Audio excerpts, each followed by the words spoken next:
O que começou como um grito por pão e paz nas ruas, hoje ecoa nos corredores do poder global. Em homenagem ao Dia Internacional da Mulher, vamos mergulhar na jornada de uma data que, olha, não é sobre flores, mas sim sobre muita luta, sobre conquista e sobre o longo caminho que ainda nos separa da igualdade. Então, a nossa jornada vai ser assim. A gente começa lá nas raízes históricas, depois tira um retrato bem fiel de onde estamos agora, explora os contrastes gigantescos pelo mundo e, por fim, reflete sobre o futuro que ainda precisamos construir. Vamos lá! Antes de mais nada, uma coisa precisa ficar muito clara. O 8 de março não nasceu num gabinete com uma canetada. Ele foi forjado no asfalto, no suor e na coragem de mulheres que simplesmente se recusaram a ficar em silêncio e exigiram o básico: dignidade, direitos e uma voz. Essa linha do tempo aqui mostra os pilares de toda essa história. Tudo começa de fato com 15 mil mulheres tomando as ruas de Nova York. Depois, a semente de uma mobilização global é plantada pela Clara Zetkin. E aí, a greve por pão e paz na Rússia vira o estopim que consolida a data. Décadas depois, a ONU chega e oficializa o que as ruas já tinham conquistado. Cada ponto aqui, gente, é um capítulo de uma longa batalha.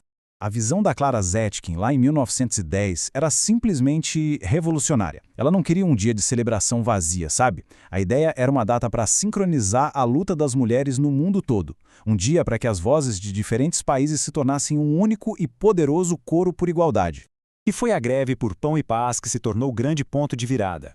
As mulheres russas, exaustas pela guerra, pela fome, não só consolidaram o 8 de março como data de luta, mas provaram seu poder político de uma forma avassaladora. Elas derrubaram o czar e conquistaram o direito ao voto. Isso mudou o jogo. Ok, saindo da história e pulando direto para os dias de hoje. Como é que aquela luta de mais de um século se traduz em números? Usando os dados do Fórum Econômico Mundial, vamos ver o retrato da igualdade de gênero no mundo agora. Atualmente, a conta é essa. A lacuna de gênero global está a 68,8% fechada. Esse é o resultado de mais de um século de avanços. É um progresso que não dá para negar, claro, mas o número por si só não conta a história toda, né? A verdadeira questão é, o que esse percentual representa na prática? A que velocidade a gente está realmente avançando em direção à paridade total? E a resposta, a resposta é bem alarmante. No ritmo atual, a projeção é que vai levar mais 123 anos para a gente alcançar a paridade de gênero completa no mundo. É uma espera longa demais. Agora, o que é realmente interessante aqui é o contraste gritante. Olha só, enquanto a gente está quase lá na paridade em saúde e educação, as lacunas em participação econômica e principalmente em empoderamento político são gigantescas. É um abismo. Isso mostra exatamente onde as barreiras mais resistentes ainda estão. E é claro que esse progresso não acontece de forma igual em todo lugar. A jornada rumo à igualdade tem aparências muito diferentes dependendo de onde se vive, o que revela um mundo de realidades totalmente distintas. Países como a Islândia, que já fechou mais de 92% da sua lacuna de gênero, são tipo um farol. Eles são a prova do que é possível alcançar com políticas públicas consistentes e um esforço social e político que não para. Esse slide aqui expõe uma verdade bem inconveniente. O lugar onde uma mulher nasce ainda define, e muito, seus direitos e oportunidades. A distância entre a Europa e Oriente Médio e Norte da África mostra que a igualdade não é só uma questão de tempo, mas de decisão política.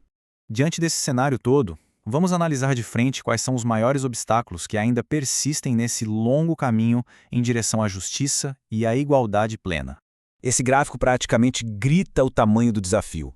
Com só 22,9% da lacuna fechada, o empoderamento político, ou seja, a presença de mulheres nos parlamentos em cargos de liderança, continua sendo a área mais desigual e teimosa que a gente enfrenta.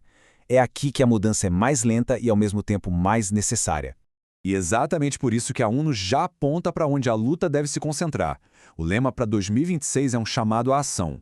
Não adianta ter direitos na lei se não há justiça na prática. É sobre transformar o que está no papel em realidade para cada mulher e menina. E se liga nesse número, porque ele resume bem o tamanho do desafio da justiça. Globalmente, as mulheres possuem apenas 64% dos direitos legais que os homens têm. O número que expõe a desigualdade na própria letra da lei. E essa lacuna nos direitos legais quer dizer o seguinte: mesmo quando as leis parecem justas no papel, a aplicação delas na vida real é falha. Uma coisa é o que está escrito, outra bem diferente é o dia a dia.